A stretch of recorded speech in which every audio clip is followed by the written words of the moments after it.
Azərbaycan xalqının tarixində, müsəlman aləminin tarixində nə keçmiş Rus imperiyasında, nə də Sovet imperiyasında o cürə zirvəyə çatan Azərbaycanlı müsəlman olmamışdı. Bu da tarixdir. Bəziləri deyirlər, Heydər Əliyev Halit Birolovdur, nə bilim, nə olubdur. Ben olmuşam. Ben buna fəxr edirəm. Çünki Azərbaycan xalqını tanıtmışam. Azərbaycan xalqını o Kremlin sarayına qaldırmışam.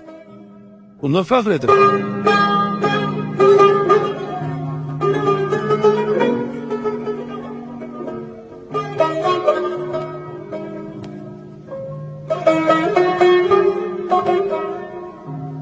Və mən bütün bu təxribatların, terrorların qabağında durmuşam və duracağam.